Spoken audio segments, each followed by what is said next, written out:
hər iki ayağında vizual belə baxanda biz səhər ödəmlərini görə bilirik və barmağımızı basanda barmağımızın izi qalır burada çuxur kimi. Hətta burada bir rəng dəyişikliyi var.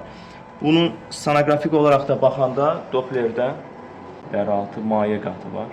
Ödem görüntüsü, ödem faktoru var.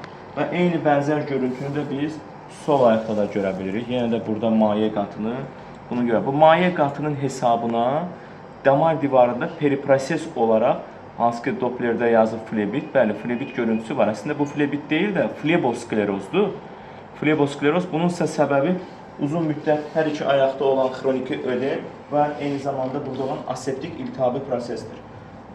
Ona görə də nə etməyimiz lazımdır? Bir, bulama lazımdır, terapevtik baxımdan ödemin mümkün olan səbəblərini araşdırmaq, ürək çatışmazlığı, böbrəkdir, hipotiroiddir və s. bunları araşdırılması və ödem faktorunun aradan qaldırılması lazımdır.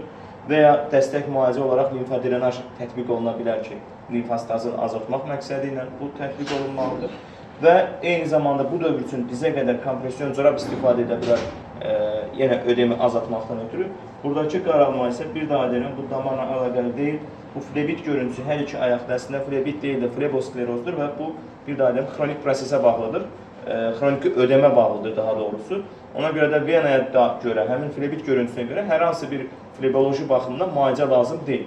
Sırf olacaq müalicə ödemi korreksiya etmək və bir də burada olan sklerozlaşan panikulit dediyimiz xəstəlik ki var, bununla bağlı da revmatoloqun kontrolu. Eyni zamanda xəstənin çəkisini itirməsi də mütləq vacibdir.